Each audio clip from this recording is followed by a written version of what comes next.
The Information Regulator of South Africa says direct marketing companies have found new ways to bypass the POPIA Act.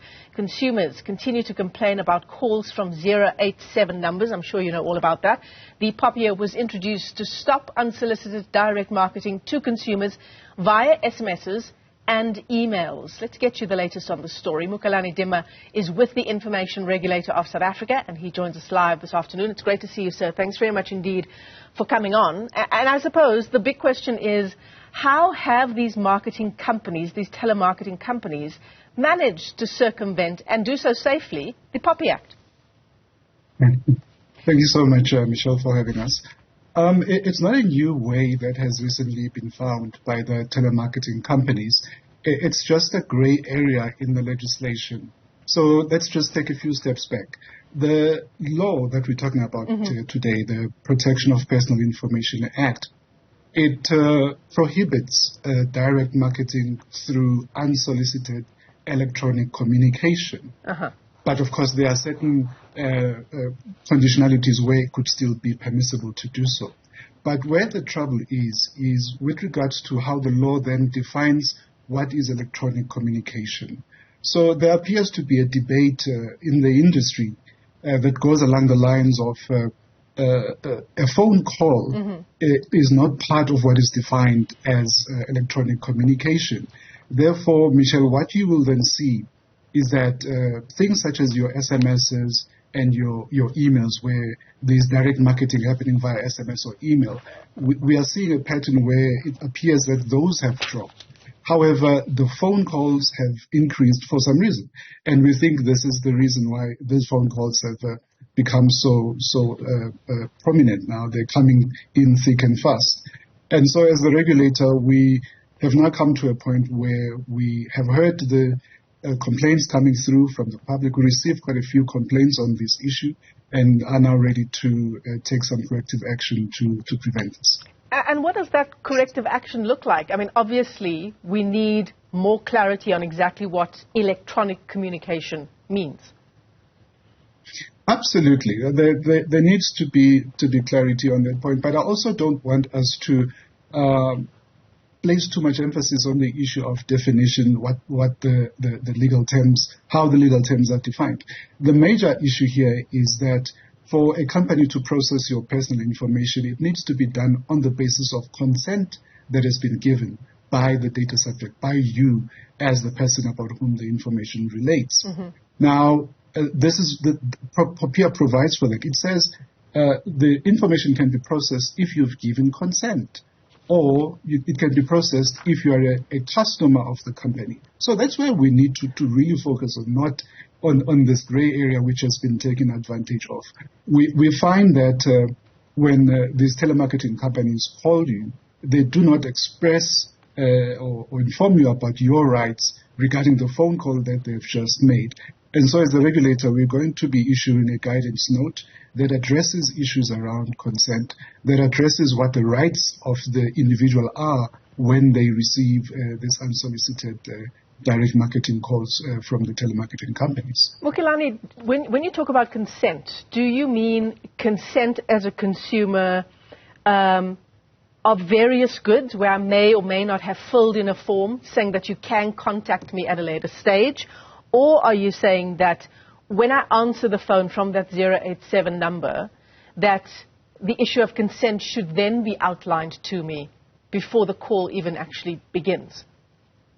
Absolutely. It should be right at the front. So POPIA says when the marketing company calls you, they are allowed to call you, but only once. And the purpose of that call is to seek your consent. So the purpose of the first call should not be to sell you the product or to sell you the service. When they call you the first time around, it should be about whether or not you're giving them consent to continue marketing to you or to proceed with the sale that they are trying to make.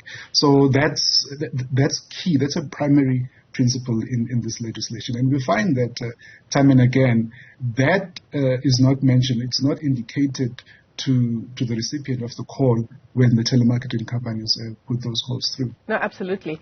But there's obviously an agenda here, right? And understandably so. If you're the recipient of a 087 number, phone call. It's frustrating in the moment because chances are you're busy with your own life. Absolutely. But these telemarketers do have a job to do. It's sort of a catch-22 situation. These are people who are also trying to make a livelihood, and yet here we are. We're incredibly frustrated because it's probably the 6th or 7th phone call we've gotten in the space of a day. Yeah, absolutely. And you know, Michelle, my advice, now this is me as Mukelani, my advice to friends and family is that when they receive these calls, they shouldn't ignore them or they shouldn't block them, because when you block them, all that happens is that they simply call you from a different number. So they continue calling the last 3 digits But it's change. important. Absolutely. So it's important to have an engagement with the person calling you. So when they call, you respond, and the first thing you indicate to them is that you haven't given them consent to call you. You are not a customer of the company they are representing. You're not interested in the services. But most importantly, to demand that they remove your personal details from their databases. So you need to be able to put all of your demands as a data subject, because we do have rights in terms of POPIA to demand them to remove your personal information from their databases. So I think it's a better response than to try and block them, because it doesn't solve the problem. Yeah, it doesn't work. It's just a question of how many times I need to have that conversation, right, in the space of a day, to point those things out, that I haven't given consent for this phone call, that I'm not one of your customers, and that you need to remove my personal details from your database. And I suppose that's also where there's another loophole in many respects, because when I am a customer of, say, an insurance provider or a cell phone company, they obviously have access to my details because I am a customer. I do have existing contracts. And so they can also phone and offer you new contracts, offer you upgrades. I suppose that falls outside of the POPIA Act then. No, it doesn't. Remember, you have a right to withdraw your consent. So when you initially gave them consent, it was for you, for example, to apply for a contract or whatever.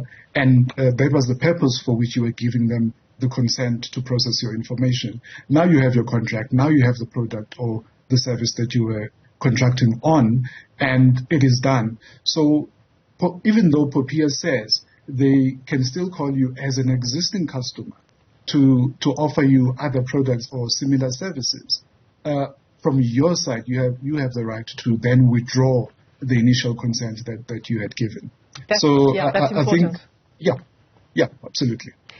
All right. So as a parting shot now, what can you tell consumers, aside from those 3 points, and I will reiterate those 3 points at the end of our conversation. Don't ignore the call. Don't block the number. You'll probably just get another phone call again.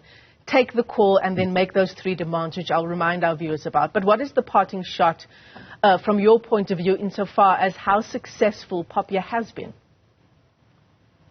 So I think with the introduction of the guidance note that we're going to send out to the industry, it's going to refocus the company's attention to their responsibilities in terms of POPIA.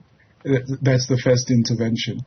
But also another important intervention we're coming up with as the regulator is that in a few days' time, we're going to be issuing an enforcement notice against a telemarketing company, which we have investigated and we've found certain breaches of POPIA. And remember that our enforcement notices have the same effect as a court order. So it's quite a significant change in how POPIA is going to be perceived, particularly by the industry. And lastly, Michelle, I really encourage the public to send those complaints through to us. I mean, in the last financial year, we've received close to 1,000 complaints on other matters related to POPIA. But those that relate to direct marketing only amount to 150. So, we are not seeing, the public is complaining online in social groups, but we are not seeing that translate to complaints coming through to the information regulator. Yeah, that's an important point as well. I guarantee you it is more than 100 people that are complaining about direct marketing. Mukelani, Dimba, it's been a pleasure talking to you this afternoon. Thanks very much indeed for coming on. Mukelani is with the Information Regulator of South Africa. Some salient advice there. If you are getting these constant phone calls from telemarketers, don't bother blocking the number. There is going to probably be another phone call coming to you from a number that looks exactly like the previous one. You should answer the call. That's the advice from the information regulator. You should say that you've not given consent for this call, even if you were a customer of this company, and that you should then remove, or rather insist that they remove your personal details from their database and that they stop calling you. So